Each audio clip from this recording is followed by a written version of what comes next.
Categorisation of terrorism in India, यानी कैसे कैसे टाइप का टेररिज्म हो रहे हैं इंडिया में, क्या क्या कैटेगराइजेशन है, क्या क्या ब्रॉडर क्लासिफिकेशन है, मेजर जो कैटेगरीज हैं। एक तो हिंटरलैंड टेररिज्म। अच्छा, हिंटरलैंड किसको कहते हैं? हिंटरलैंड समझते हो ना? अच्छा, हिंटरलैंड का मतलब नहीं पता? वाह, ये तो बढ़िया खेल है।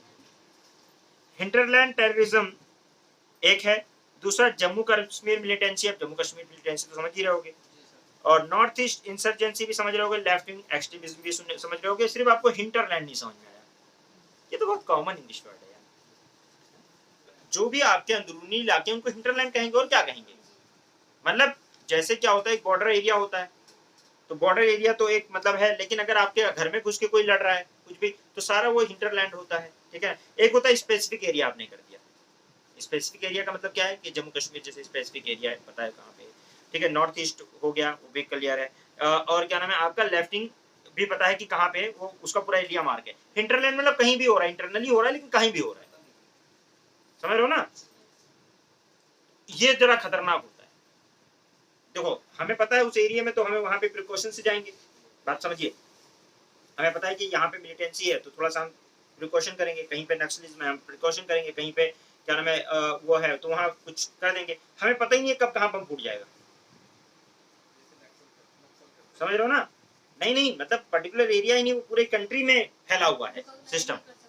तो हिंटरलैंड मतलब इंटरनली वो चीजें हैं, ठीक है ना। तो hinterland terrorism, it is terrorism that spread all across the hinterland of the country.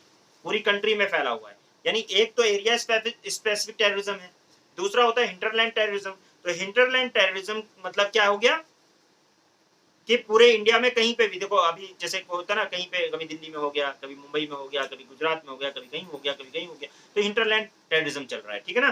समझ में आ गई बात? Across the hinterland of the country such terrorist attack have been taken place all over India without any specific region. Clear? Yet, if you look back and analyze, they appear to be a sequential, well-planned, well-motivated growth of the terrorism in India. बात तो सही है कि मतलब पीछे reason तो होता ही है, लेकिन अगर हम पीछे जाएं, लेकिन अचानक से कहीं भी कोई अटैक हो गया, कभी मुंबई हो गया, कभी दिल्ली में हो गया, कभी गुजरात में, कभी कहीं, कभी कहीं, कभी यूपी में, कभी कहीं, और ऐसे बम फूट गया, या कहीं गोलियां चला दी गई, या कुछ ऐसे हो गया ना, बहुत सारी चीजें। तो ये इसका हमें लगता है कि ये स्पॉन्टेनियस हुआ। स्पॉन्टेनियस, इसके पीछे कुछ ना कुछ रीजन होते हैं, ठीक है। तो हिंटरलैंड टेररिज्म है। After failing into two conventional war against India, especially post humiliating defeat of 1971, Pakistan adopted the path of sub-conventional war या proxy war by supporting terrorist activities in India since the last 3 decades, with the motto of bleeding India with a thousand of cuts, ठीक है। तो ये वाला मोटो है, तो यहाँ पे हिंटरलैंड टेररिज्म को बढ़ावा देता है, ठीक है ना। The seed of present terrorism were sown in the Khalistan movement in Punjab in 1980s. ठीक है, this paved to be the most deadly terrorist movement in India. It was to create a buffer sovereign state between Jammu Kashmir and rest of India. ठीक है, खालिस्तान अगर बनाते तो buffer state बन जाता। और बफर स्टेट वाला कॉन्सेप्ट आपको याद होगा, बफर वाले स्टेट वाला कॉन्सेप्ट याद है, हिस्ट्री पढ़ाई थी। हिस्ट्री में मैंने बताया था कि वॉरेन हेस्टिंग क्या करता था, बीच में एक स्टेट बफर बना देता था, उससे दोस्ती कर लेता था, समझ लो ना। अब वो एनिमी पहले उसको मारेगा और तब मेरी टेरिटरी में आएगा, उससे पहले मैं उसकी टेरिटरी में जाके वहां पे भी कुछ अटैक करवा सकता हूँ, और मैं सेफ भी हूँ। बफर स्टेट बना के सेफ हो जाता है जो दूसरा बंदा होता है। गेटिंग? समझ रहे हो? तो बीच में जैसे अब आप लोग समझ रहे हो इस बात को? हैं? आप लोग समझ रहे हो? रिदा एंड नदीम, जैसे मान लो कि मतलब बीच में कोई एक तरह से एक बंदे को, जैसे मान लीजिए खालिस्तान बीच में, मान लो ये पंजाब वाला एरिया पूरा खालिस्तान बन जाता, पाकिस्तान उधर से खालिस्तान तक उसका एक्सेस हो जाता, फिर वो इंडिया में यहाँ हमला करता, पाकिस्तान से रहता, हमारी सिक्योरिटी फोर्सेस खालिस्तान तक पहुंच पाती मुश्किल से, पाकिस्तान पहुंचने में दिक्कत होती, और क्या नाम है वो क्या करता, हमारे यहाँ पे अटैक करवाता रहता। तो इस तरह से चीजें उसने वहां पे स्टार्ट किया था, बफर स्टेट बनाने की कोशिश की थी। After Punjab, Pakistan targeted Kashmir in 80s and tries to take advantage of anti-Indian separatist sentiments in the section of the Kashmiri population, and it continued to do so till date. terrorism in Kashmir was basically operated by Pakistan occupied Kashmir based Islamist terrorist organization created, trained, inspired and directed by ISI like Lashkar-e-Taiba जैसे Mohammad Hizbul Mujahideen etc. ठीक है ना. Meanwhile, Simi was formed in Aligarh in 1977 with its motive to liberate Indian Muslims from written Western influence and make them follow Islamic code of conduct. In 1980s and 90s, Simi became the highly militant and extremist group and took a more radical posture. Therefore, it was banned under UAPA in 2001. Okay. आप इसको देखें, ये एक जो story लिखी हुई है, सिमी के खिलाफ बहुत ज्यादा प्रूफ नहीं थे. बहुत सारी चीजें इंटेलिजेंस की रिपोर्ट कुछ थी भी और बहुत सारी रिपोर्ट नहीं थे, लेकिन बहुत सारी मतलब जब बैन लगाया गया तो एकदम क्लियर यूएपीएम के थ्रू उसको बैन लगा दिया गया. अब इसमें जो बातें हैं, क्योंकि student Islamic Movement of India वो था, तो उसमें स्टूडेंट्स के लिए स्टूडेंट को मतलब वो लोग इंस्पायर करते थे, इस्लामिक कंडक्ट को फॉलो करने के लिए करते थे और उनकी हेल्प भी करते थे. बहुत सारे एजुकेशनल इंस्टीट्यूशन वगैरह चला रहे थे वो लोग. लेकिन फिर बाद में उसमें कुछ एलिमेंट्स होंगे, ऐसे लोग भी जुड़े होंगे. जब ऐसे कोई यूथ को तो हर कोई टारगेट करना चाहता है ना, यूथ को. तो यूथ को जब देखा होगा कि इस्लामिक एक तो एक एटीट्यूड है, ऐसे लोग सॉफ्ट टारगेट हो जाते हैं. एटीट्यूड इस्लामिक है, चाहते हैं कुछ भला करना, और उसके बाद में फिर क्या नाम है, इनके अंदर एक सॉफ्ट कॉर्नर है कहीं इस्लाम को लेकर, और इस्लामिक कोड ऑफ कंडक्ट चाहते हैं, एक मतलब अपने कल्चर को प्रिजर्व करना चाहते हैं. तो उसी के नाम पर वो धीरे धीरे ब्रेन वॉश भी कर सकते हैं. मतलब ये भी वो चीजें हो सकती हैं. अपना जो इंटरेस्ट कुछ अंदर है, बाहर कुछ और दिखा रहे हैं. भाई आपको दिखा शो कर रहे हैं, जैसे बच्चों को कैसे, जैसे जो यूथ होते हैं उनको कैसे दिखाया जाता है, उनको ये दिखाया जाता है कि सब हरा हरा दिखाते हैं.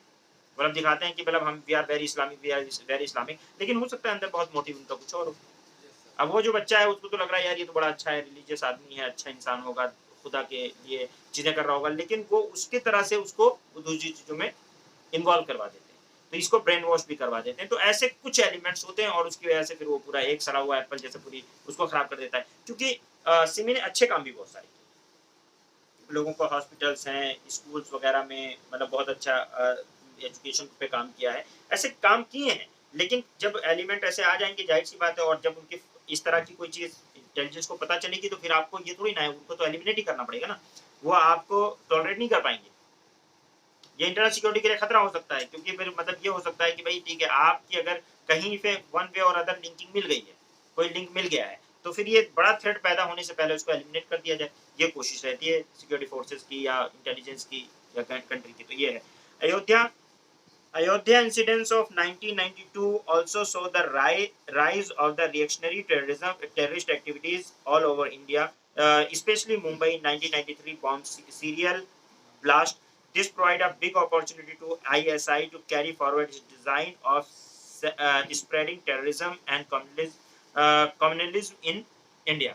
ठीक है, तो आप अयोध्या के बाद में जो इंसिडेंट्स हुए हैं, अयोध्या इंसिडेंट के बाद 1992 के अंदर जो बॉम्ब अटैक हुआ है, देखो दोनों तरफ से.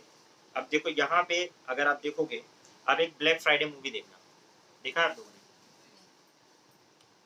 आई थिंक ब्लैक फ्राइडे ही है, ब्लैक फ्राइडे या फ्राइडे होगा शायद, आई थिंक. तो उसमें उन्होंने एक्चुअल में ये दिखाया है कि किस तरह से, किस बेसिस पर इन लोगों ने मतलब बॉम्बे सीरियल ब्लास्ट जो मुंबई में हुए थे वो कैसे हुए थे, क्यों कराए गए थे. उसमें काफ़ी चीज़ें उसमें बताने की कोशिश की है. तो उसमें भी काफ़ी चीज़ें फिल्माइजेशन है, लेकिन फिर भी कुछ बातें उसने रखने की कोशिश की है. उसमें एक चीज़ आप देखोगे कि ब्लैक फ्राइडे ना, ब्लैक फ्राइडे, यस. तो यहाँ पे देखें क्या है कि देखिए होता क्या है कि जैसे हम लोगों को क्यों ये चीज़ें होती हैं, और ये जो अटैक हुआ मुंबई बॉम्बे के अंदर जो सीरियल ब्लास्ट हुआ है 1993 में, उसमें आईएसआई या कोई इन्वॉल्व क्यों हुआ और कैसे वो हो पाया और कैसे हमला कर पाए. जैसे अयोध्या में जब मस्जिद को तोड़ा गया, बाबरी मस्जिद को टूटने के बाद राम जन्मभूमि वाला वो पूरा कहानी, तो बहुत सारे लोग गए वहां से ईंटें ले लेकर आए, उसको अपने बाथरूम में, बहुत सारे आपने देखा होगा यूट्यूब पे लोगों ने खुद बताया है, एक दो मुस्लिम हुए हैं, उन्होंने अपने बाथरूम में उन ईंटों को लगाया, और उसमें कई लोगों ने उसमें मतलब बताया कि हमने ऐसा किया. आपने बहुत सारी डॉक्यूमेंट्रीज पढ़ी हुई हैं उस टाइम के, तो किया, और उनको फिर ये लगा कि हमने एक मस्जिद तोड़ दी। बहुत से लोगों को ये लगा कि हमने मस्जिद तोड़ दी। एक ग्रुप होता है, उसके दिमाग में हो जाता है कि अब ये हमने इतना बड़ा काम कर दिया और ये कुछ नहीं कर पाए, ये कुछ नहीं कर पाए, तो अब हम इनको कुछ भी करेंगे तो ये कुछ नहीं कर सकते। ठीक, अब इस बात को समझिएगा, थोड़ा न्यूट्रल माइंड से समझिएगा, कॉम्युनल होने की जरूरत नहीं है, सोचने की कॉम्युनल सोच लाने की जरूरत नहीं है, बस आप सोचिए कि क्या प्रोस्पेक्टिव बना होगा। अब यहाँ पे अच्छा कुछ लोग कुछ ज्यादा ही हो जाते हैं, जैसे ठीक है एक मतलब कुछ लोगों का सेंटीमेंट, कुछ लोगों ने तोड़ा, क्या किया उसमें जो भी है, वैसे तो आप तोड़ तो सकते नहीं थे। क्यों? क्योंकि अगर वो कुछ था भी डिस्प्यूट था, देखिए बाबरी मस्जिद का एक जो डिस्प्यूट रहा है, अगर आप हिस्ट्री में जाएंगे, गड़े मुर्दे उखाड़ने जाएंगे, तो हर एक जगह पे किसी के घर पे कहीं ना कहीं कोई मंदिर या कोई मस्जिद या कुछ ना कुछ मिलेगा, है कि नहीं? औरंगजेब की बात कर लो या उससे पहले के लोगों की बात कर लो, बहुत सारे लोगों ने, मैं कहता हूँ इस बात को, कोई दिक्कत नहीं है, बहुत सारे जब मुस्लिम इन्वेजन हुआ होगा तो बहुत सारे मंदिर टूटे तोड़े गए होंगे, बहुत जगहों से मस्जिदें तोड़ी गई होंगी। जब ये क्या नाम है, जो मंगोल इन्वेजन हुआ है, उन्होंने तो पूरी बगदाद की लाइब्रेरी जला दी थी, और उसका दजला फरात जो है, यूफ्रेट रिवर, उसका पूरा पानी लाल कर दिया था मुसलमानों के खून से। ठीक है, ओके, उन्होंने पूरे पूरे मस्जिदों को जला दिया था, बहुत कुछ जला दिया था, कुरान वगैरह सब जला दिया था, बहुत कुछ उन्होंने इन्वेजन किया और बहुत कुछ किया। ठीक है ना? तो जब भी कोई आक्रमण करता है, इस बात को आप एक्सेप्ट कर लो, तो बहुत सारे मंदिर या मस्जिद तोड़े जाते हैं, महमूद गजनवी या कोई भी। सुनिए मेरी बात, समझिए मैं कहना क्या चाहता हूँ। ठीक है, और रिलीजियस इंस्टीट्यूशन को लोग तोड़ते हैं बहुत सारे, जबकि मतलब इस्लाम में मना है कि आप किसी के उसको ना तोड़ो, लेकिन फिर भी लोग जो है जब कोई आक्रमण होता है तो तोड़ा। ठीक है, एक उन्होंने अपना हिस्ट्री में कहीं अपना एक राज स्टेब्लिश कर लिया होगा। ओके, अब आप सोचिए, इस बात को समझिएगा कि उसके बाद में आ गया आपका कॉन्स्टिट्यूशन, अंग्रेजों ने अपना कुछ बनाया होगा, चर्च वर्च कुछ बनाया होगा। ठीक, अब जब आपका कॉन्स्टिट्यूशन आ गया तो you can not change the history. आप कॉन्स्टिट्यूशन जब आया तो आपने बोला कि आप सॉवरिन हो, आप सोशलिस्ट हो, आप डेमोक्रेटिक हो और आप रिपब्लिक हो, ये बोला ना, तो आप सेकुलर हो, और वो एक कट ऑफ डेट लानी पड़ेगी आपको, इसके पीछे के गड़े मुर्दे हमें नहीं उखाड़ने हैं। राइट, तो 1950 26 जनवरी 1950 से पहले क्या हुआ, अगर वो मुर्दे आप उखाड़ने जाओ, और हिस्ट्री में आजकल जो फैसले हो रहे हैं कि यहाँ पे क्या था क्या था क्या था किसका, वो जरा बड़ा प्रॉब्लमेटिक है, सॉलिड प्रूफ लाना आसान नहीं होता किसी के लिए, और उस पर फिर आप मेथोलॉजी पे बिलीव करना शुरू करते हो और बहुत सारी चीजें लेकर आते हो जो कि फैक्ट नहीं होते। हाउ कैन यू एक्सेप्ट, किसी राइटर ने कोई बात कही है, कैसे एक्सेप्ट कर लेते हो? रिसर्च वो ऑथेंटिक है ही नहीं जिसको आप एक्सेप्ट कर ले रहे हो। वैसे भी मैं कहता हूँ एक कट ऑफ डेट लाई, अब जब 1950 में जो एग्जिस्टिंग जो चीज है, जहाँ मस्जिद है वहां मस्जिद रहे, जहाँ मंदिर है वहां मंदिर रहे। ठीक है ना? 1950 is the cut off date, या 1947 is the cut off date, एक कट ऑफ डेट आपको लानी पड़ेगी। जैसे आप केशवानंदा भारती केस लाए, तो आपने 24 अप्रैल 1973 ना, 24 अप्रैल 1973 है पक्का, तो कट ऑफ डेट बना दिया, बना दिया। तो 24 क्या नाम है अप्रैल 1973 को आपने कट ऑफ डेट बना दी कि इससे पहले जो शेड्यूल लाइन में डाल दिए गए हैं उनको हम जुडिशियल रिव्यू नहीं करेंगे, गड़े मुर्दे नहीं उखाड़ेंगे, इसके बाद जो होंगे उनका जुडिशियल रिव्यू होगा। ठीक है ना? कॉन्स्टिट्यूशन बनने से पहले जहां मंदिर जहां मस्जिद, वो ठीक है, आज एग्जिस्टिंग स्ट्रक्चर में यह मस्जिद दिख रहा है ना, लिव इट, जो मंदिर दिख रहा है ना, लिव इट, क्योंकि अगर आपने अब इस पे कोई छेड़छाड़ की तो सेकुलर इंडिया में आप वो काम कर रहे हो जो एक किसी मतलब उस समय जब आपका कॉन्स्टिट्यूशन नहीं था, उस समय जब किसी ने आक्रमण किया था, किसी ने हमला किया था, तब वो काम जिसने किया था वो उसका राज था, उसका रूल था, तब उसने किया था। आज रूल किसका है? आज किसका रूल है? रूल ऑफ लॉ है, आज कॉन्स्टिट्यूशन का रूल है, और कॉन्स्टिट्यूशन कहता है पीसफुल कोएग्जिस्टेंस, कॉन्स्टिट्यूशन करता है पीसफुल राइट। मुझे मेरी हिस्ट्री निकालो, हो सकता है मैं मेरे पूर्वज हिंदू रहे हैं, या उससे पहले क्या नाम है, उससे पहले वो कुछ और रहे हूं, उससे पहले अब्राहमिक रिलीजन में रहे हूं, उससे पहले आदम अलैहिस्सलाम की औलाद थे, मुसलमान रहे हूं। अरे गेटिंग, तो हिस्ट्री निकालो, कहीं रुकना नहीं है, तो जाओ आदम से कनेक्ट हो जाओ सीधे, फिर सब एक माँ बाप की औलाद हो जाएंगे। तो आप अगर किसी की भी हिस्ट्री पे जाओगे, कट ऑफ डेट नहीं लेकर आओगे, तो उसके बाद वो कभी मुसलमान होंगे उसके पूर्वज, कभी हो सकता है क्रिश्चियन हो, कभी सिख हो, कभी मतलब कुछ भी हो सकते हैं हिस्ट्री में भाई, और लास्ट में जाके आदम से मिलेंगे वो। गेटिंग? तो आप जो है आज सेकुलर इंडिया में किसी का मस्जिद नहीं तोड़ सकते, किसी का मंदिर नहीं तोड़ सकते हैं, जो एग्जिस्टिंग स्ट्रक्चर है वहां पे आपको रहना पड़ेगा, क्योंकि आज रूल ऑफ लॉ है। और अगर ऐसा नहीं होता, बदला लेने वाली बात होती, तो आप इसके इसके क्राइम अगेंस्ट स्टेट होता है जो भी होता है। नहीं तो आपके किसी का आपके सामने अगर आपके फैमिली में एक चोरी होती है या मर्डर हो जाता है तो आप मर्डर नहीं कर सकते हो। ये हो सकता है कि आप सेल्फ डिफेंस में जितना जब तक काम कर सकते हो तब तक कर सकते हो, लेकिन आप उसके घर जाके उसका मर्डर नहीं कर सकते हो, आपको पुलिस में रिपोर्ट करनी पड़ेगी। भाई कोई अगर ऐसा चीज होता है, कोई किसी को मार के चला जाता है, कुछ चोरी करके चला जाता है, कुछ और कर जाता है, तो आप उसके घर में चोरी नहीं कर सकते जाके, समझ रहे हो ना। आप तलाशी नहीं ले सकते उसको जाके उसके घर को, क्योंकि वो आपके ऊपर फिर चोरी का इल्जाम लगाएगा। आप पुलिस में रिपोर्ट करोगे, एक तरीका है, एक मैकेनिज्म है कि नहीं। तो आज इस सेकुलर इंडिया में अगर आप इस तरह की कोई चीज लेकर आओगे, वो जो कि अंग्रेजों के टाइम पर हुई थी, अगर उस चीज को या जो औरंगजेब के टाइम पर हुई थी या जो उससे पहले जो हुई थी, तो फिर यहाँ पे इस कंट्री में नहीं कहीं पे भी फिर आप देखोगे कि आपके रहने की जगह आप ढूंढ नहीं पाओगे। यहाँ तक कि आर्यंस, जो आज मेजोरिटी कम्युनिटी जो हिंदू है वो आर्यंस में से हैं, द्रविड़न तो इधर है, आर्यंस है, वो भी बाहर से आए हुए हैं, ये हर किसी ने कहा है। कोई आर्कटिक रीजन कह रहा है, तो कोई ईरान कह रहा है, तो कोई कहीं से कह रहा है, कोई यूरोप कह रहा है, सबके अपने अपने व्यूज है, लेकिन आए बाहर से ही है ना। तो आप भी तो बाहर से ही आए। मैं हम लोग आर्यन हो सकता है, आर्यन उस रेस से आए हूँ, चेहरे से तो वही हम लोग कॉकसाइड ही है, कॉकसाइड ही है ना, तो है तो उसी रेस के। अब उसमें बाद में अपना फीलिंग, अपनी रिलीजन आपने चेंज हुआ हो तो आप कहाँ पीछे लेके जाओगे, तो एक कट ऑफ डेट होनी चाहिए। आज मैं क्या बिलीव करता हूँ, आज मेरा फ्रीडम ऑफ रिलीजन है, आज मेरा फ्रीडम ऑफ स्पीच और एक्सप्रेशन है, आज मैं जो बिलीव करता हूँ मुझे बिलीव करने दो। मेरा कॉन्स्टिट्यूशन ये मुझसे कहता है कि आज मैं मुसलमान हूं, कल मेरा मन करे मैं क्रिश्चियन, हिंदू, सिख, ईसाई, जो मन करे वो मैं बन सकता हूँ। कॉन्स्टिट्यूशन तो ये कह रहा है ना भाई, तो आप कैसे किसी को शुद्धि करा रहे हो? ये कॉन्स्टिट्यूशन का वायलेशन है कि आप किसी के को मतलब कन्वर्ट नहीं होने दे रहे हो या जबरदस्ती कन्वर्ट कर रहे हो, दोनों चीजें हैं। आप किसी का मस्जिद नहीं तोड़ सकते, किसी का मंदिर नहीं तोड़ सकते, और फिर उसको चिढ़ा भी रहे हो कि यार हमने तोड़ दिया, तुमने कुछ नहीं कर पाए तुम लोग।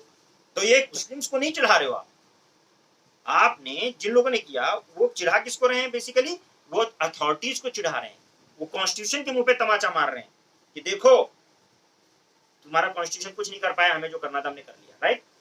तो फिर क्या होता है कि वो उनकी दुकानों में भी, वो फिल्म में देखोगे आप, दुकानों को आग लगा दे रहे हैं, रातों रात बैठे बैठे दुकान को, उसकी दुकान बड़ी अच्छी याकूब मेनन या टाइगर मैन की दिखाया उसमें कि उसके आग लगा दी है, तो उसमें कुछ फैक्चुअल चीजें भी ली गई है ना, आग लगा दिया है, कुछ ऐसे कर दिया है। फिर उन लोगों को मतलब वो एकदम मतलब गुस्से में है और फिर वो भड़का रहे हैं लोगों को कि देखो ऐसा है कि इन लोगों ने इतना किया है और आज भी हमें सता रहे हैं, तो इनको कुछ करना पड़ेगा, इनको सबक सिखाना पड़ेगा, इनको सबक सिखाना पड़ेगा, तब होगा। उसमें से कुछ लोग तैयार हो जाते हैं, फिर उनको ट्रैप में आ जाते हैं ISI के, और उसके बाद में उनको सप्लाई होता है क्या मतलब RDX वगैरह वो सब, और उसको स्मगलिंग के थ्रू होता है। जैसे एक बंदा स्मगलिंग करता है, गुड्स का, सामान का स्मगलिंग करता है, तो वो बंदा जो है पहुंचवा देता होगा RDX उसको, ठीक है, RDX वगैरह। और उसी तो उस टाइम जो है जो भी मुस्लिम लोग थे उनको भी खतरा था, और फिर उन्होंने जब ब्लास्ट मारा, बम मारा, तो क्योंकि आपको पता है संजय दत्त की मां नरगिस वो भी मुस्लिम थी, उसको भी खतरा था, उसने भी अपने हथियार उसने अपने हाथ में रखा, उसी का तो मतलब वो था उस समय सिचुएशन जो थी, उसने अपने प्रोटेक्शन में हथियार रखा था, उसी के लिए वो जेल संजय दत्त गया था। तो इस तरह की मतलब चीजें उस समय सिचुएशन ऐसी बन गई थी कि फिर इन्होंने अलग अलग जगहों पे बम मारे कि देखो हम क्या कर सकते हैं। ये ईगो कुछ लोगों का वो हुआ, कुछ लोगों को ब्रेन वॉश किया गया। भाई जब तुमने बम मारा, जिस भी उसमें मारा, ये सोच के मारा कि मेजोरिटी हिंदू है यहाँ पे, ठीक है, लेकिन उसमें बहुत से मुसलमान, बहुत से हिंदू, बहुत से सिख, बहुत से लोग मरे होंगे, बहुत से मासूम मरे हैं, ज्यादातर मासूम ही मरे हैं। आपने किसका, जिसने आपके साथ गलत किया उसका तो आप कुछ नहीं कर पाएंगे, मासूम लोगों को मार दिया। जब किसी एक उसमें बम फटता है किसी भी पब्लिक प्लेस पे, तो वहां पे हम लोग भी घूमने जाते हैं, कोई भी जाता है, हर इनोसेंट आदमी ही रहता है, ठीक है, तो किसी के साथ भी कुछ भी हो सकता है, तो ये तो कहीं भी अलाउड नहीं है। अगर इसको कोई कहता है कि इस्लाम में आपने, इस्लाम क्या कहता है कि अगर एक किसी इंसान का आपने नाहक कत्ल कर दिया, एक इंसान का नाहक कत्ल कर दिया, तो आपने गोया कि सारी इंसानियत का कत्ल कर दिया, ठीक है ना। और अगर आपने किसी एक इंसान को बचा लिया तो आपने सारी इंसानियत को बचा लिया, इंसान के ऊपर कहा गया है। तो एक इंसान का नाहक कत्ल कर देना, उसने तो कुछ नहीं किया ना, अरे उसके भाई ने किया होगा, उसने नहीं किया ना, तो यू कैन नॉट मैं किसी का कोई भाई या कोई बाप अपने मतलब इंसान या इंडिविजुअल के जिम्मेदार है। किसी के बाप ने मर्डर किया तो उसका मतलब बेटे को सजा नहीं मिलेगी उसकी, समझ रहे हो ना। तो वहां पे क्या होता है कि अगर किसी ने मान लो आपके बाबरी मस्जिद को तोड़ा या कुछ भी किया, उसके बाद अगर आपको किसी ने ये ब्रेन वॉश किया कि आपने क्या नाम है ऐसे बम फोड़ के और लोगों को मार देना है, तो इनोसेंट लाइफ, उसमें एक छोटा बच्चा भी मरा होगा, एक जो आदमी में मरा होगा, उनकी क्या गलती, ठीक है ना। तो ये कहीं से भी ठीक नहीं है इस चीज को करना किसी भी वजह से, लेकिन ये प्रोवोक हुए, ब्रेन वॉश हुए और उसके बाद इन्होंने ऐसा किया। उस फिल्म में भी दिखाया बहुत अच्छे से, फिर वो भागते हैं, छुपते हैं, डरते हैं, लेकिन कर जाते हैं, डरते डरते कर जाते हैं, लेकिन ये चीज कर जाते हैं। और वो आम लोग हैं जो उन्होंने बंगा, जिनको मतलब गुस्सा प्रोवोक किया गया है। उसमें टाइगर मैनन का रोल रहा है। और जो देखो टाइगर मैनन बचा हुआ, याकूब मैनन जो उसका भाई जिसने सारा एक्सेप्ट कर लिया कि भाई मेरी कोई गलती नहीं थी, वो उसको फांसी दी थी, पॉलिटिकल स्टंट था वो, जबकि उसने मतलब अब सरेंडर किया। तो ये सारी कहानी मतलब देखें आप तो आपको समझ में आएगा कि बैकग्राउंड में जाओगे आप, आपको लगेगा, आपको बहुत सारी बातें ऐसी समझ में आएंगी जिसकी वजह से आपको लगेगा कि यार ये जो है ना बड़ा कॉम्प्लेक्स इशू है, आसान नहीं है। इसलिए ज्यादा गड़े मुर्दे उखाड़ने की जरूरत नहीं होती है। आज अगर मतलब ओवरऑल कंक्लूजन ये है कि अगर आपको इंटरनल सिक्योरिटी को मेंटेन रखना है तो कम्युनल वायलेंस को सप्रेस करने की कोशिश करनी चाहिए। कोई ऐसा मुद्दा नहीं उठाना चाहिए जिससे कम्युनल वायलेंस भड़के, क्योंकि कम्युनल वायलेंस भड़केगा जब उनको कोई सपोर्ट नहीं मिलेगा, वो मरता क्या ना करता वाला, तो फिर वो कहीं ना कहीं उनको ऐसे एलिमेंट मिल जाएंगे जो उनका ब्रेन वॉश करके उनको किसी ऐसी चीज में इन्वॉल्व कर देंगे। वो आप ही के देश के लिए नुकसान है और आप ही के लिए कुछ अच्छा कर सकते हैं तो खराब करते हैं। गेटिंग? तो ये है अयोध्या। उसके बाद में है 21st century shows the formation of Indian Mujahideen after the ban of Simi on Simi. It was to project to the outside world that terrorism in India was purely indigenous development arising out of ill treatment of the Muslim and not sponsored from across the border. Doctored videos of Gujarat riots were used by the ISI to mobilize, recruit and radicalise the youth. मैंने बताया ना कि ऐसे जो गुजरात का incident जो accident हुआ उसमें भी डॉक्टर वीडियोस उसको बना के और भयावह दिखा के और उसमें बहुत सारी यूथ को दिखाई कि देखो क्या क्या किया है इन लोगों ने।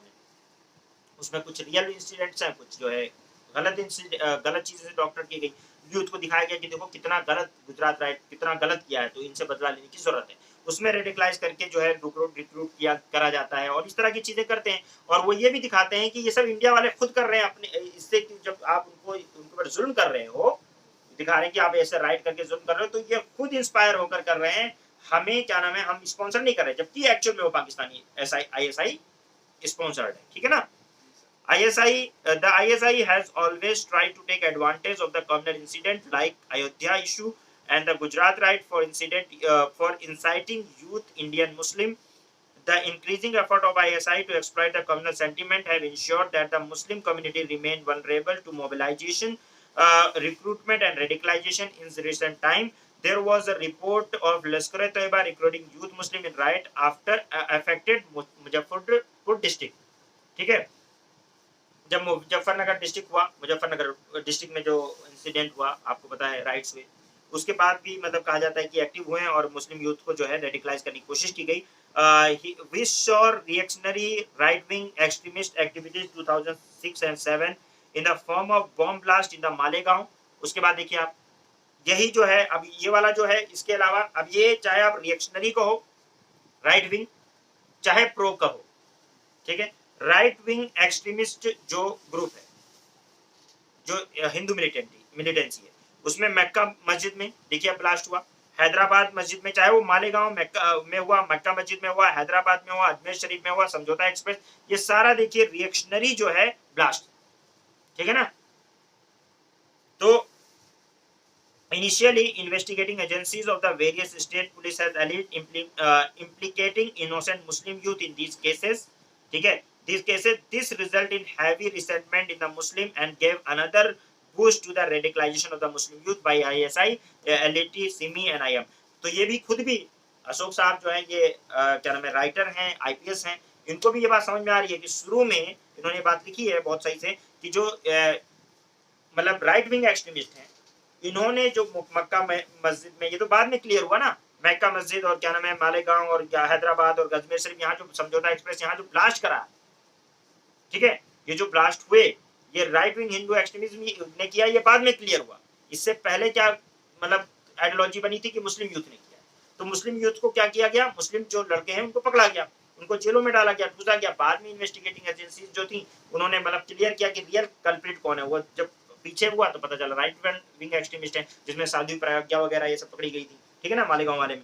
तो ठीक है ना, तो ये जो एक राइट विंग एक्सट्रीमिज्म है ये डेवलप हुआ ये इसकी वजह से। और उसके बाद में आपका हरकतुल जिहादुल इस्लामी हुजी बांग्लादेश का, वो भी क्या नाम है बहुत सारी टेररिस्ट एक्टिविटीज इंडिया में जो इन्वॉल्व है में इन्वॉल्व पाया गया, ठीक है ना। तो ये कुछ हिंडरलैंड जो है टेररिज्म का मैंने पार्ट बताया आपको, ये सब आप हिंडरलैंड टेररिज्म में लिख सकते हो। हिंडरलैंड टेररिज्म का मतलब यह है कि कहीं भी ब्लास्ट, बम ब्लास्ट खासकर कहीं भी होता है, या किसी भी तरह का ऐसा टेरर अटैक होता है जो कि कहीं भी हो सकता है, किसी भी टाइम हो सकता है, ठीक है ना।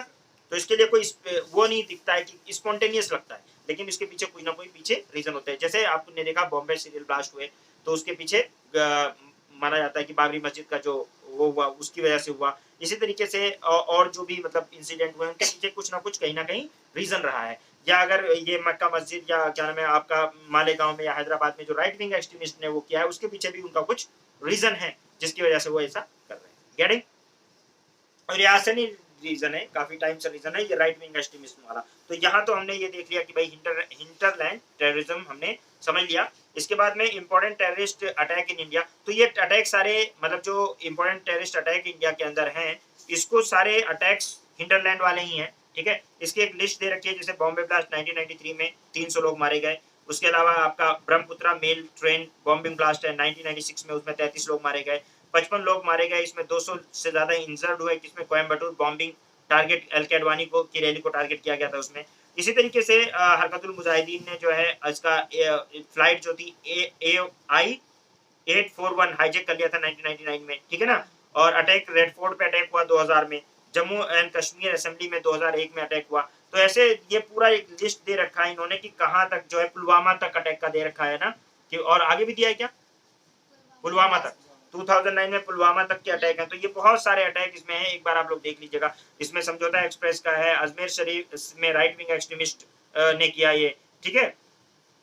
उसके अलावा जो है मालेगांव वगैरह में राइट विंग एक्सट्रीमिस्ट ने, इसमें 37 लोग मारे गए थे मालेगांव वाले में, ठीक है। और इसी तरीके से अलग अलग जगहों पे अलग अलग तरह से, यानी कि राइट विंग एक्सट्रीमिज्म वाले भी और जो बाहर से स्पॉन्सर्ड हैं या बाहर से जो ISI से स्पॉन्सर्ड है उन्होंने भी कई सारे वो किया। यहाँ तक कि CRPF को के ऊपर जो पुलवामा का अटैक है जो कि बहुत सुसाइडल अटैक, जो सुसाइडल बॉम्बर था, 42 जवान उसमें मारे गए। बताइए, जैसे मोहम्मद ने उसकी रिस्पॉन्सिबिलिटी क्लेम की, लेकिन आप सोचें कि अगर 42 जवान जो मारे गए वो किसके घर के जवान थे, वो ट्रक में जाने वाले जवान थे। सोचिए आप, गरीब वो होते हैं, पता है ऑफिसर नहीं जाता है ट्रक, लोअर रैंक के कैटेगरी, वो सिपाही हैं, उनकी क्या गलती बेचारों। आपने ऑफिसर भी क्या कोई ऐसा थोड़ी ना है जिस जो पॉलिसी मेकिंग कर रहा है, आपने इतने जवानों को मरवा दिया, शहीद करवा दिया। ये गरीब किसानों के बच्चे हैं, ये गरीबों के बच्चे हैं, ये कोई अमीर के बच्चे नहीं जाते हैं आर्मी में, CRPF में। ये मिडिल क्लास जाता है। एलिट बच्चों को कभी देखो, एलिट बच्चे अपने एलिट लोग अपने बच्चों को बॉर्डर पे नहीं भेजते हैं। ये मिडिल क्लास है, लोअर मिडिल क्लास है, जिनको शौक रहता है, देश का पैशन रहता है, वो जाते हैं ज्यादातर। तो लोअर मतलब जो सिपाही लेवल पे रिक्रूट होते हैं, जो कांस्टेबल लेवल पे, वो बहुत गरीब लोग होते हैं बेचारे। वो एक तरह से किसान है इन यूनिफॉर्म, वो वही टाइम का था, they are the farmer in uniform. Middle class, lower middle class, बस अपर मिडिल क्लास भी नहीं जाता है जल्दी, बहुत कम, रेयर लोग होते हैं उसमें भी, थोड़े बहुत होते हैं, या तो फिर बैकग्राउंड मिलिट्री है, कुछ लोगों का खून में ऐसा हो जाता है कि नहीं यार हमें तो जाना है, जैसे बहुत से ऐसे ग्रुप्स हैं, तो ठीक है। अदरवाइज ज्यादातर नहीं, ज्यादातर जो बिजनेस क्लास है या और लोग हैं जो अपर मिडिल क्लास है या रिच क्लास है वो कभी नहीं जाते, मैक्सिमम 99% नहीं जाते, ठीक है ना। तो ये मारे जो गए हैं, और ट्रकों में वो जो जितनी हार्ड उनकी लाइफ है बॉर्डर्स पे, उतनी हार्ड लाइफ में ये लोग क्या नाम है अमीर लोग अपने बच्चों को क्यों भेजेंगे, नहीं भेजते। तो ये जो मारे गए ये बहुत गरीब लोग थे, ठीक है ना। इसी तरह से बहुत सारा है। तो यहाँ पे मतलब हिंटरलैंड टेररिज्म जो है वो नेबर कंट्रीज हमारी असिस्ट करती हैं उसको, और ट्रांसनेशनल टेररिज्म है ये, वो कहीं पे भी होता है, एलओसी के पार से आ रहा है, कुछ नेपाल रूट से भी आता है, ये भी ध्यान रखिएगा। एलओसी के पार से भी आता है, कुछ नेपाल रूट से, क्योंकि नेपाल से हमारा बॉर्डर है खुला हुआ, तो वहां से भी बहुत सारी स्मगलिंग और बहुत सारी चीजें होती हैं, ठीक है ना।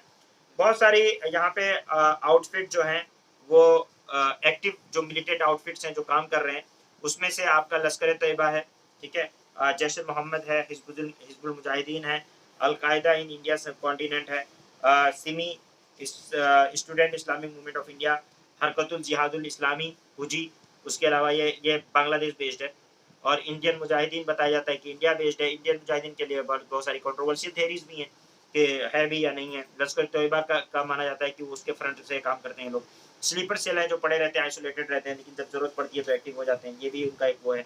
न्यू थ्रेट आईएसआई का थ्रेट आ गया है। आईएसआई का आपको पता है थ्रेट था, और पहले तो बीच बीच में आपने न्यूज चैनलों पे तो बड़ा कुछ देखा होगा, क्या आईएसआई आ रहा है और ये और वो, है ना, बड़ा चल रहा था वो आइडियोलॉजी। आईएसआई का मतलब एक वो था, तो आईएसआई तो ऐसा लग रहा था जैसे कल ही इंडिया पे अटैक कर देगा, इस तरह से ये लोग दिखाते थे न्यूज चैनल वाले, तो इस तरह से था। लेकिन उसका भी एक मतलब खतरा तो बना हुआ है इंडिया के ऊपर, ठीक है ना, आईसिस वगैरह का। उसके अलावा जो है माना जाता है कोई लून वोल्फ भी भेजा जाता है। लून वोल्फ उसको कहा जाता है जो टेरर अटैक करता है बाय अ पर्सन, उसको लून वोल्फ कहते हैं, ठीक है ना, जो who prepares and commit violent act alone, जो खुद ही करेगा, ठीक है ना, outside any communal structure without the material assistance from any group, वो लून वॉल्फ वाले भी हैं। इसी तरीके से लून वॉल्फ जो है वो मतलब इसमें सुसाइडल बैमर हैं, लून वॉल्फ है, ऐसे बहुत सारे लोग जो हैं वो इसमें रेडिकलाइज होकर और इंडिया की इंटरनल सिक्योरिटी के लिए खतरा बन रहे हैं, तो ये वाला सारा हुआ है। उसके अलावा हम जो है इनका डीरेडिकलाइजेशन कर सकते हैं। हम कर क्या सकते हैं, चैलेंजेस को कंट्रोल करने के लिए क्या कर सकते हैं, तो हम क्या कर सकते हैं, साइबर एक्सट्रीमिज्म वगैरह हर चीज तरह से बहुत सारी चीजें हैं, लेकिन हम लोग कर क्या सकते हैं बताइए, तो इसका ऑपोजिट करें, पीसफुल को एग्जिस्टेंस की कोशिश करें, पेट्रियटिज्म वाली फीलिंग डेवलप करने की कोशिश करें, लोगों को कम से कम सताने की कोशिश करें, आपस में मिलकर रहें, यूनिटी बना के, इंटीग्रिटी बना के रहें, है ना, और एक दूसरे के ऊपर विश्वास रखें, भरोसा रखें। किसी को नीचा दिखाकर आप भरोसा तो नहीं हासिल कर सकते हैं उसका, तो ये सारी चीजें अगर आप करते हैं तो बहुत सारी चीज इंटरनेशनल कॉपरेशन भी हासिल कर सकते हैं। इंडिया में पहले जो है वो भी कर सकते हैं, और जैसे कि आप मालेगांव या बाबरी मस्जिद देखा, उसकी वजह से बहुत सारे लोगों की जान जानी गई, जबकि उस मस्जिद ना उस मंदिर में कोई बहुत ज्यादा पूजा करके किसी को कुछ मिलने वाला है, ना उस मस्जिद में नमाज पढ़ के बोलना, घर में बगल में घर के बगल में मस्जिद होती है, लोग नहीं पढ़ते हैं। वो तो एक लड़ाई है कि मतलब जबरदस्ती की पॉलिटिकल लड़ाई बनाई गई है। बगल में मस्जिद है, फजर में मस्जिदें खाली रहती हैं, मंदिर में कितने लोग जाते हैं और पूजा करने हैं आपको बताइए। तो ये मंदिर मस्जिद के नाम पर लड़ने का मतलब सिर्फ पॉलिटिकल स्टंट है, लेकिन इसकी वजह से नुकसान देश का बहुत बड़ा बड़ा हो रहा है, ठीक है ना, टेक्नोलॉजी वगैरह के भी यूज है। उसके अलावा देखिए इसी में जो खालिस्तान मूवमेंट है उसको भी रिवाइव करने की कोशिश की गई है इसी बीच में, ठीक है। 1980s और 90s में बहुत ही इंटेंस प्रो खालिस्तानी मूवमेंट हुआ था, भाई आईएसआई ने इसको करवाया था, ठीक है, और इसका बीच बीच में उठता रहता है, अभी जल्दी ही उठा है, आप लोगों ने देखा होगा न्यूज में बड़ा आता खालिस्तान खालिस्तान। तो ये Khalistani pro Khalistani rally, Sikh for justice ऐसे करके रैली वैली, ये सब आईएसआई स्पॉन्सर्ड अक्सर रहता है, ठीक है ना। और ओके इसमें मतलब होम अफेयर्स को होम अफेयर्स ने मिनिस्ट्री ऑफ होम अफेयर्स ने मतलब पार्लियामेंट को इन्फॉर्म भी किया था कि पाकिस्तान की जो आईएसआई है उसने मोरल और फाइनेंशियल सपोर्ट देती है प्रो खालिस्तानी मूवमेंट को, ठीक है ना, for anti India activities as well as reviving the militancy in the Punjab, ठीक है ना, पंजाब में रिवाइव जो एलिमिनेट करने की इंदिरा गांधी ने भी कोशिश की और हुआ भी बहुत हद तक, लेकिन और बहुत सप्रेस कर दिया था, लेकिन फिर भी इसको बीच बीच में उठाते रहते हैं। उसके अलावा आपका खालिस्तान लिबरेशन फ्रंट KLF है, security agencies says that KLF an extremist organisation active 1980s में था, और बब्बर खालसा ग्रुप वगैरह आपने सुना होगा सब वो। उसके बाद में सिख फॉर जस्टिस, ये क्या नाम है, US based Sikh for justice, उन्होंने global Sikh community, US-based Sikh for Justice has called for the global Sikh community for more than 20 countries to united and call the referendum in 2020। 2020 में बताओ referendum मांगा है इन्होंने, ठीक है ना, और उसमें डिमांड क्या था कि separation of Pakistan from India and want to establish क्या नाम है Punjab as a sorry separation of Punjab from India, और ये क्या चाह रहे हैं, they want to establish Punjab as a separate country, okay.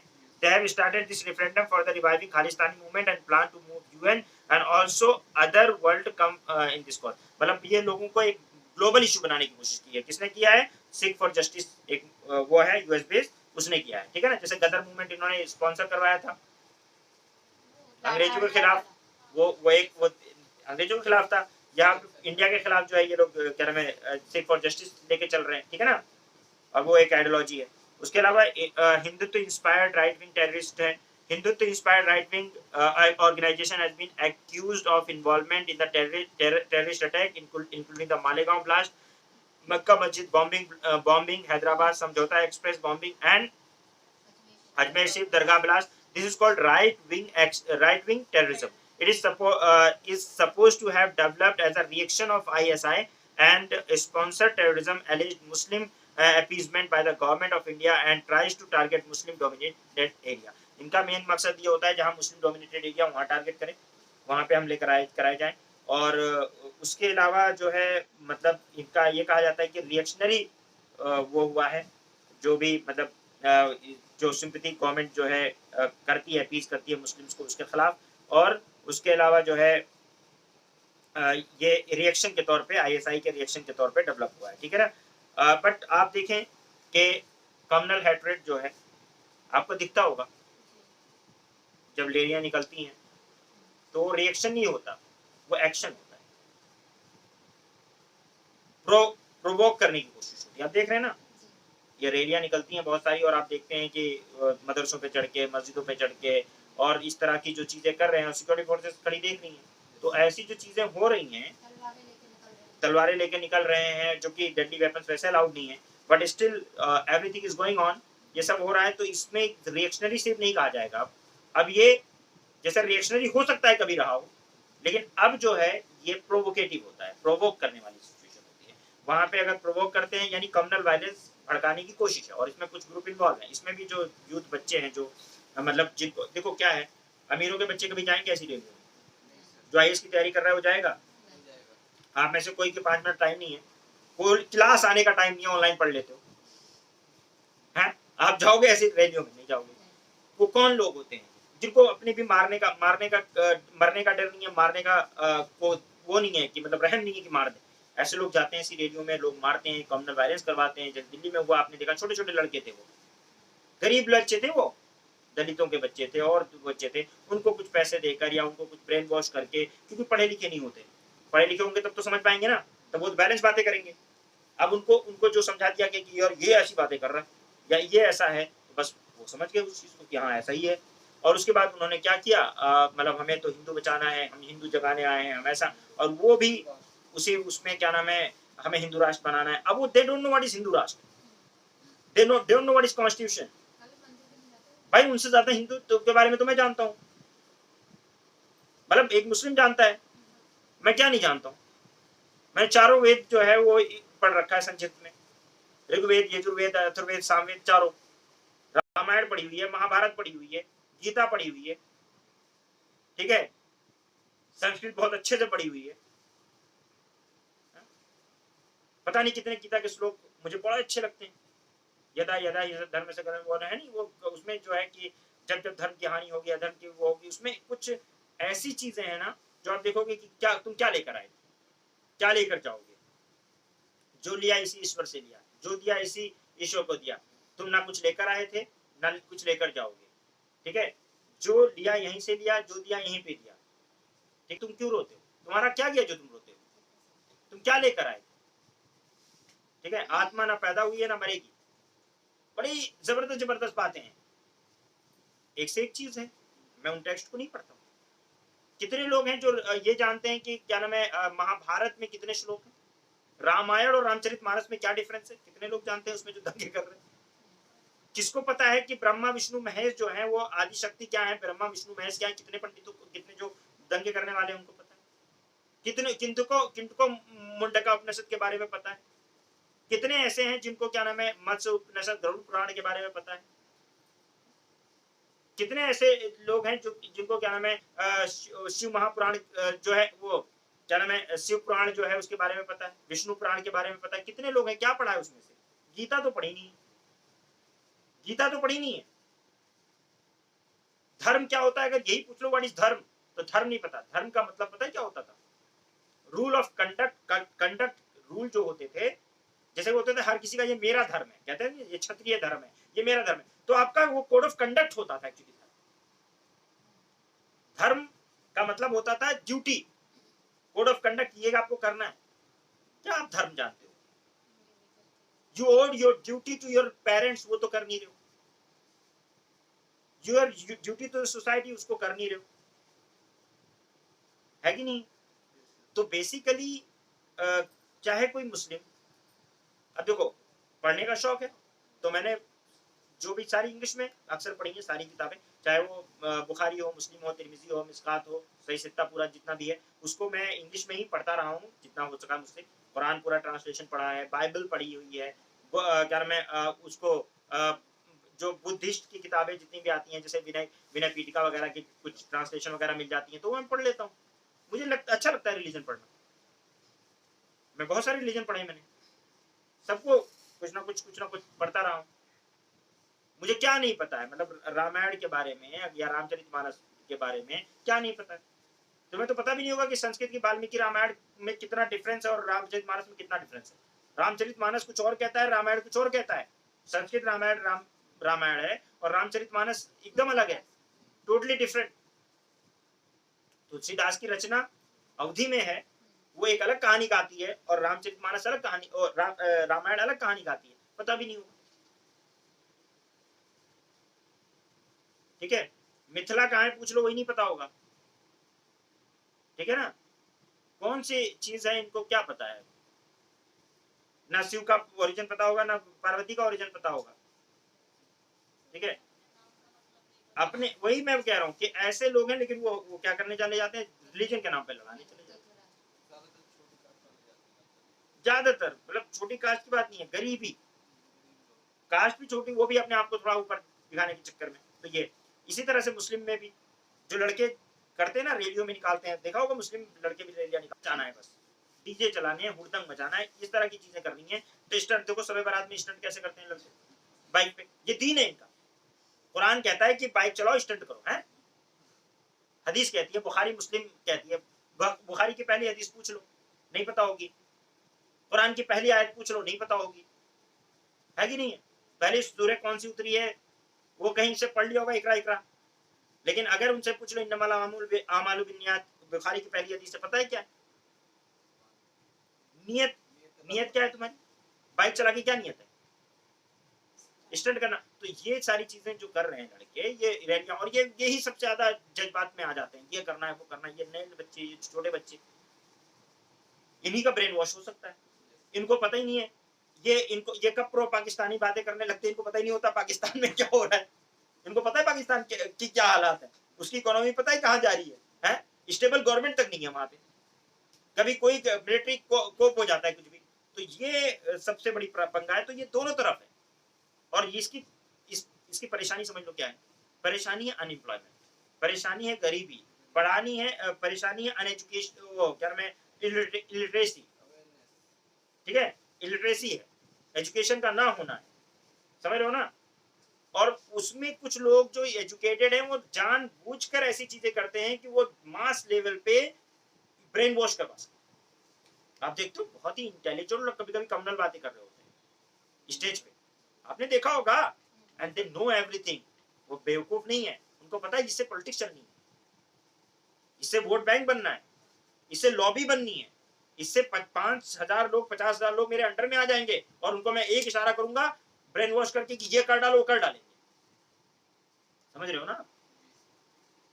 ये एक्चुअल में इसलिए करते हैं, वो बेवकूफ नहीं है, दे नो एवरीथिंग। उनको क्या आर्टिकल 14 नहीं पता है, उनको राइट टू इक्वालिटी पता है, उनको right to freedom of religion article 25 पता है, उनको आर्टिकल 26 पता है कि राइट टू फ्रीडम है, उनको आर्टिकल 21 भी पता है, उनको पता है कॉन्स्टिट्यूशन सुप्रीम है, उनको पता है सेकुलर का मतलब क्या होता है, उनको पता है कि हमें आज किसकी रिस्पेक्ट करनी चाहिए, लेकिन पॉलिटिकल मुद्दा बनाना है। और फिर वो जब बातें करते हैं, देखो ये बड़े बड़े पॉलिटिशियन पढ़ के आए हैं, हॉवर्ड से पढ़ के आए हैं, कैम्ब्रिज से पढ़ के आए हैं, और दे आर, उनको पता है, वो उनकी प्रॉपर एनालिसिस है कि मैं किस तरह की बात करूंगा तो ये कॉम्युनल हो जाएंगे और उससे मुझे मेरा वोट बैंक बढ़ जाएगा, और वो इलेक्शन जीत जाते हैं। देख लो कैसे करते हैं, वो पढ़ के वहां से आए हैं, सब कुछ पता है, every western literature, liberty, fraternity, equality, सब कुछ उन्होंने पढ़ रखा है, एंड दे नो एवरीथिंग। ऐसा नहीं है कि वो नहीं जानते, वो बेवकूफ नहीं, they are highly intelligent people. मैं आपको बता रहा हूँ, ठीक है ना? उनके किसी का बाप एडवोकेट है, कहीं का किसी का जज है, किसी का कुछ है, और कुछ वो भी खुद बहुत पढ़े लिखे हैं, लेकिन वो बातें कैसे करते हैं जो आपको पसंद हो, जिससे आप उनके लिए हथियार उठाने तक को खड़े हो जाओ, तो वो आपको यूज कर रहे हैं, समझ रहे हो ना।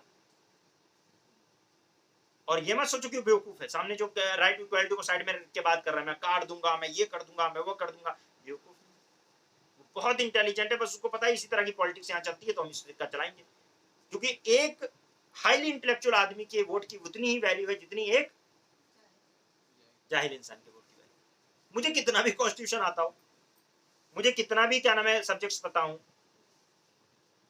कितना भी मैंने रिलीजन पढ़ा हो, सारे रिलीजन पे स्टडी की हो, मेरे वोट की वैल्यू कितनी है।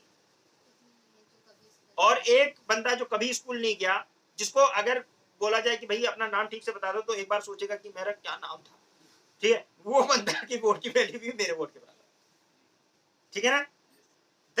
This is the problem. तो क्राउड जो है उसको मोबिलाइज करने के लिए ये बातें की जाती है, आप समझ रहे हो। तो ये इंटरनल सिक्योरिटी के लेकिन लिए देश की इंटीग्रिटी के लिए, इक्वालिटी के लिए बहुत बड़ा खतरा है, और इससे राइट विंग एक्सट्रीमिज्म भी, और इस्लामिस्ट तो नहीं है वो, लेकिन इस्लामिस्ट कह लो आप, इस्लामिस्ट टेररिज्म, या मतलब मुस्लिम यूथ में भी और हिंदू यूथ में भी ये जो टकराव वाली भावना आती है, जहां जिसको जो बातें आ रही हैं, आप देखते हो शॉर्ट्स बहुत सारे ऐसे बनते हैं, बहुत सारी वीडियो कम्युनल बातें, हम ये करने आए वो करने आए, और वो सब दोनों तरफ से हो रहा है।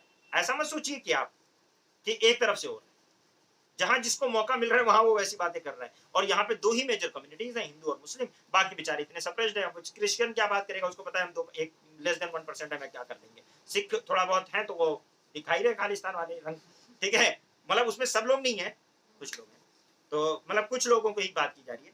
तो ये है, तो यहाँ पे ये हिंटरलैंड टेररिज्म के बारे में आप लोगों ने काफी कुछ समझा। उसके बाद में हमारा और उसको रिवाइव करने की बात करी। उसके बाद में आपका जो है अब इसमें हमारे कौन कौन सी सुरक्षा एजेंसीज हैं जो इस पे काम कर रही हैं और कैसे हो रहा है इंटेलिजेंस, इस पे हम कल चर्चा करेंगे इंशाल्लाह, ठीक है। जैसे कि हमारा मतलब ये तो हो गया। अब की इशू जो है उनके लिए हमारे कुछ ऐसे इंस्टीट्यूशंस भी हैं तो जो काम कर रहे हैं ना, है इंस्टीट्यूशनल फ्रेमवर्क है जो टैकल करने के लिए खड़े हुए हैं। अगर हमने मतलब फंडिंग हो रही है, कुछ भी हो रहा है, तो हमारे यहाँ क्या ऐसे इंस्टीट्यूशन नहीं है जो इनसे निपटने के लिए खड़े हैं, निपटने के लिए खड़े हैं, लेकिन रिफॉर्म के लिए नहीं खड़े हैं। ये भी है, रिफॉर्म में अभी बहुत जरूरत है, ठीक है ना। हम निपटने के लिए जैसे एनआईए है, नेशनल इन्वेस्टिगेशन एजेंसी है, नेट ग्रिड है, ठीक है ना, उसके अलावा मैक है, मल्टी एजेंसी सेंटर वो बनाया गया है। इसी तरह से बहुत सारी क्या नाम है आपका कोस्टल सिक्योरिटी स्कीम लाई गई है, लीगल फ्रेमवर्क जैसे टाडा बनाया गया, पोटा बनाया गया, और ऐसे बहुत सारे जो है यूएपीए बनाया गया, ऐसे बहुत सारा फ्रेमवर्क हमने बनाया है निपटने के लिए, ठीक है। ओके, स्पेशल कोर्ट्स बनाए हुए हैं, इंटरनेशनल कॉपरेशन हम हासिल करने की कोशिश कर रहे हैं टेररिज्म से निपटने के लिए, ओके। और उसके अलावा जो है हमने नेशनल काउंटर टेररिज्म सेंटर बनाए हुए हैं। ये सारी चीजें हमने बनाई हुई हैं, लेकिन अब इसका कितना इफेक्टिव तरीके से हम इसको कर पा रहे हैं, क्या हो पा रहा है, ठीक है ना, इसके बारे में हम लोग कल बात करेंगे। कल हमारा जो टॉपिक रहेगा, यानी हमने इस मुद्दे को समझ लिया कि पंगा क्या हुआ है, पंगा क्या है, यानी हिंटरलैंड टेररिज्म की हम इस चैप्टर में बात करेंगे बेसिकली। बाकी जम्मू कश्मीर माइनॉरिटी वगैरह वो अगले चैप्टर में आएगा। तो इस चैप्टर में हम लोगों का बेसिकली ये है कि जो हिंटरलैंड टेररिज्म है वो कैसा डेवलप हुआ है। तो उसमें हमने सारे डायमेंशन देख लिए, हमने हिंदू मुस्लिम यानी राइट विंग भी देख लिया, मुस्लिम डायमेंशन भी देख लिए, और क्या नाम है उसके अलावा सिख डायमेंशन भी है। ये जितने भी डायमेंशन जो मेजर प्रॉब्लम है वो हमने देखा कि ये प्रॉब्लम है और उसके पीछे बैकग्राउंड क्या है। अब हमारे इससे निपटने के लिए कौन सी एजेंसीज हैं और एजेंसीज क्या काम कर रही है, हमारे पास कानून कौन सा है निपटने के लिए, और क्या वो कानून इफेक्टिव भी, क्या वो और हमारे यहाँ इंटरनल सिक्योरिटी के लिए खतरा तो नहीं पैदा कर रहे लॉन्ग टर्म। ऐसा है ना, कई बार हमें टाटा को रिपील करना पड़ा, कोटा को रिपील करना पड़ा, ठीक है ना। तो कहीं ऐसा तो नहीं है कि जो कानून है वो सही भी है, क्या उससे इफेक्ट पड़ रहा है, क्योंकि लॉन्ग टर्म में फिर स्टडी करके समझ में आती है कि बात क्या, इसका इफेक्ट क्या हुआ है, कह लेकिन फिर भी जो एजेंसीज है वो क्या काम कर रही हैं, पहले उनको समझना पड़ेगा। फ्रेमवर्क क्या है हमारे पास, लीगल फ्रेमवर्क क्या है, इंस्टीट्यूशनल फ्रेमवर्क क्या है, और उसके बाद में फिर हम लोग बात करेंगे कि चलिए ये ठीक है और इसके इफेक्ट क्या है। और फिर उसके अलावा हमारी जो एनजीओ वगैरह और जो लोग हैं, रिफॉर्मिस्ट जो लोग हैं, जो पब्लिक स्पिरिट पर्सन है, वो इसमें क्या रोल प्ले कर सकते हैं इंडिया की हिंटरलैंड टेररिज्म से निपटने में, इंटरनल सिक्योरिटी। ओके ओके, तो इंटरनल सिक्योरिटी की हम बात कर रहे हैं, जिसमें हम लोगों ने काफी इंपॉर्टेंट बातें आज की। बाकी कल हम इंशाल्लाह हम institutional framework and legal framework के बारे में बात करेंगे, ठीक है भाई। समझ में आई बात, तुम बताओ तुम लोगों को समझ में आया कुछ। तुम्हारा रिजल्ट समझ में आया? सो गई क्या फिर ये? समझ, चलिए ठीक है, तो आज के